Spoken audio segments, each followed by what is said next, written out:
Excuse me. What's going on, my good people? This is your man Zenithano. You're watching RC Omega. This is Ruin, the character. If you know him by name, that is Ruin, and he's over here in ranked matches as well. You can win him over here by leveling up.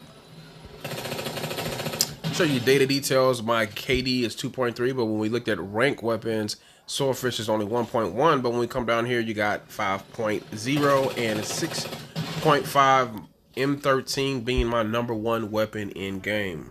I just started using the Swordfish, and I only use that one strategically. Now, I will say this real quick.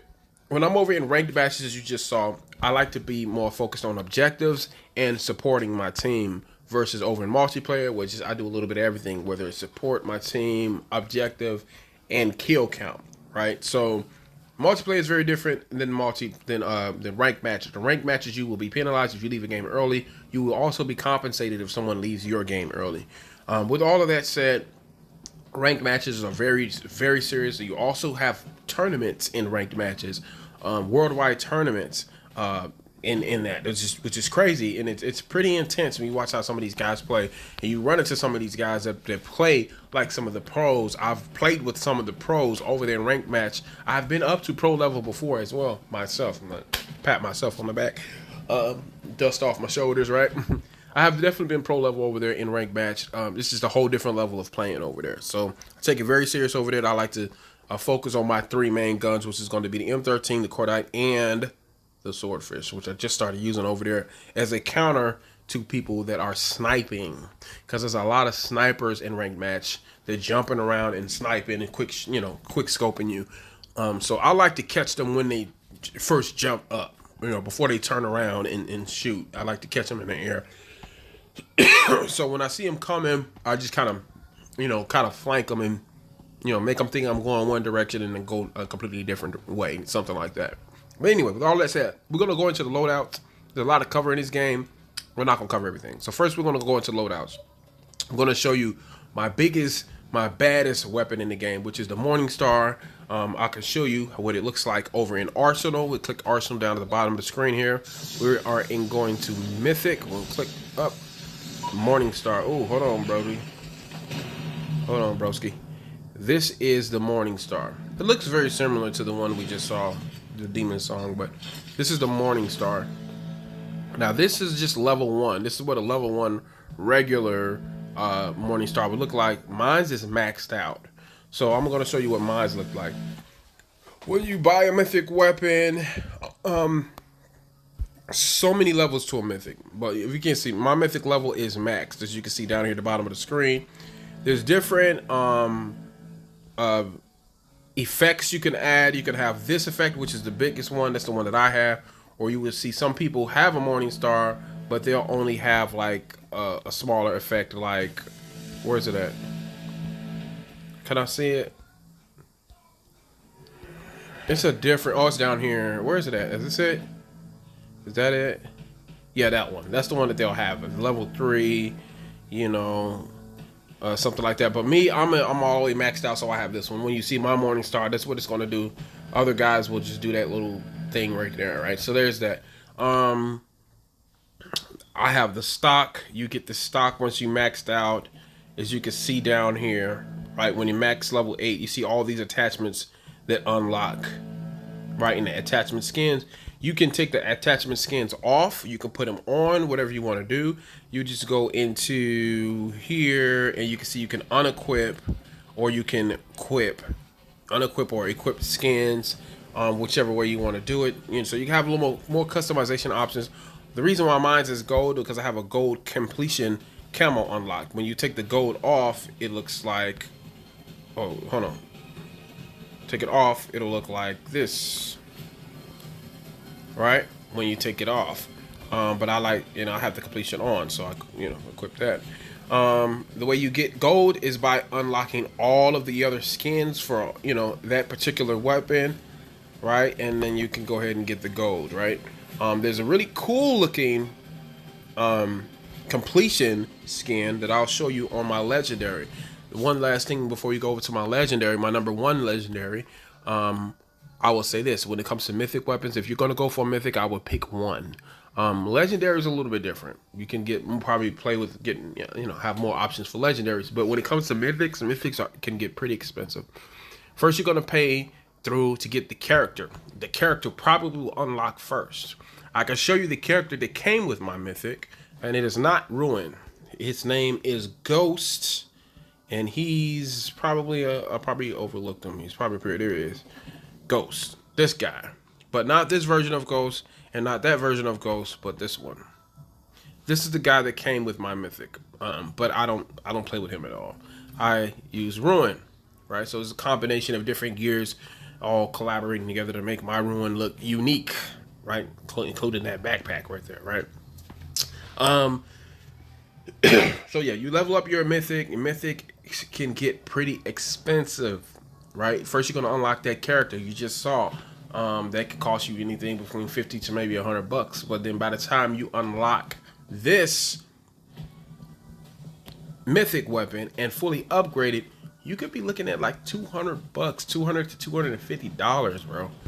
Yeah, in real bucks. So the reason why I did it is because, of course, I got a YouTube channel and it's entertainment, right? So that's the reason why I did it, and of course I did it for the channel. So if you are looking to get a mythic and you got some extra bucks to spend, my advice is pick one mythic and try to stick with that, because it gets pretty expensive, right? So hold on. Yeah, I think we're good. So yeah, the mythics get pretty expensive. Now with that said and done, let's go ahead and look at the legendaries. This is my number one legendary gun in game, Cordite. Am I saying it right? And this is what it looks like. Right now, there's several different effects that it will have depending on the the kill count that you get. Right. Let's just look at it when it comes in game. Look at it. This is what it looks like. That's your base version. That's my version, and it's 3 combo kills to make it grow red. 6 combo gets you that red and blue. Yeah, it's just beautiful, ain't it? I love it. I love it. Absolutely love it. That is probably, I want to call it my number 1 weapon in game, but honestly, my Morning Star is my number 1. This would technically be my number 2. But this is my SMG. There is one other SMG that I think is a really good competitor to this one, and it's all the way down here. This is it right here. I don't have it customized. I do have it customized on Loadout 9. So let's go over to Loadout 9 so you can see what it looks like fully. Right, I have it gold. It's not diamond yet, but this one is pretty dang on good, man. I'm debating on putting a scope on it. I think that I need a scope on it, just because I feel like it'll really improve the performance for this gun. It's got a really high mobility rate, but locking in on some of them targets, sometimes they're off in the distance, and I want to, instead of trying to run all the way up on them. The range is not that great. It's only 42, so it's kind of a close combat type of gun. So this is a running gun. This is I'm running up on you, getting up on you with this gun. That's what that is. So, and I got it to this guy. He was unlocked in the current battle pass. He does have a different character, which is pretty cool. I've actually played with him before, and that's this guy. All right, you see all the characters that you have over here. Let's have a lot of characters, right? So there's that. We'll go back up here, and we're going to look at my loadouts as far as the operator skills, the mines, throwing weapons, and everything that I got. So I have this heart sensor. I use this on all of my loadouts. That's basically telling me where everybody is in game. Another thing you want to keep in mind is when you're using your heart sensor, people can equip gear that will make it so that the heart sensor will not detect them, which is, I think, this one right here. Yeah, this one, if someone has Ghost equipped, you will not detect them. So you want to keep in mind, a lot of people do use that. What I would do, though, is use headphones. I play this game with headphones on, so you can hear people when they're close to you.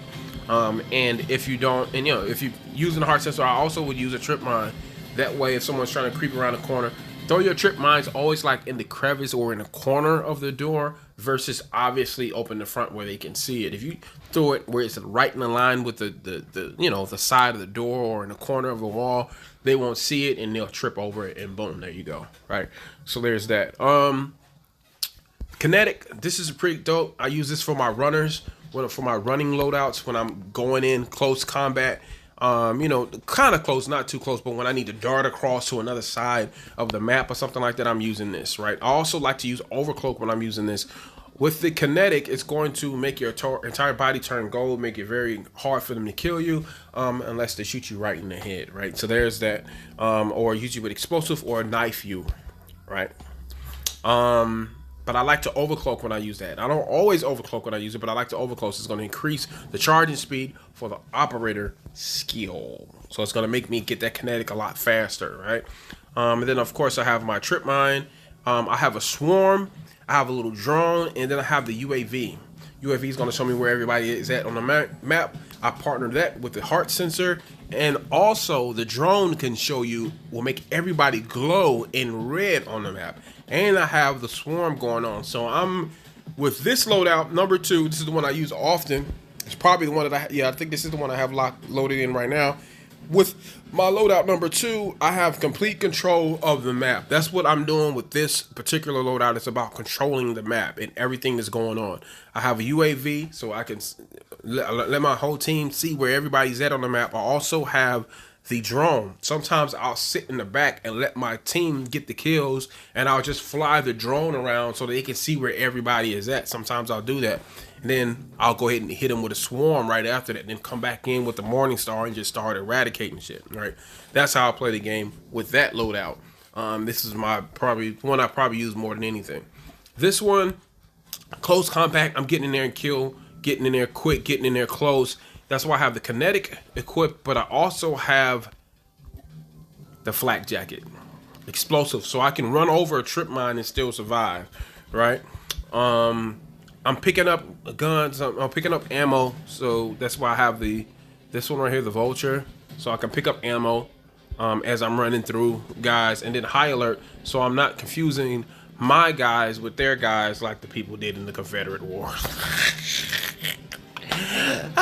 So now you also have the laser, orbital laser. The orbital laser is dope. Now this is my drone I picked up by mistake. I was trying to get the orbital laser. Orbital laser is pretty cool because once you use it, you can kind of drag your finger over the area that you want the laser to go in, and you can just it will just operate in that area and just eradicate everybody over there. I think that one's pretty dope. I really do enjoy using that. So listen, with all of that said, that's a little bit of the loadouts. The number 1 gun in the game as far as the rifles are concerned, my favorite is going to be between, of course, my Morning Star, my Mythic, and this bad boy, the Swordfish. You guys saw this one earlier in the game, but the one that I left out, the honorable mention that is like the strongest rifle in the game is, of course, the Man of War. I have a legendary version of the Man of War, and this is, again, I have this gun diamond level. That is my Man of War. Look at that beautiful thing right there, right? So you got these little red doohickeys on the back glow as you get more kills.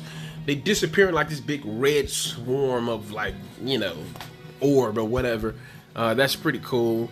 But what I do like about this gun is, yes, it does have its own scope on it, but what makes it easier to aim is you see the 2 red things that glow in the back, a part of the camo. When those things are glowing bright, it just makes it easier to see the target. Just like looking through, you see that through the red, the little red orbs or whatever those things are right there, right? That's pretty cool.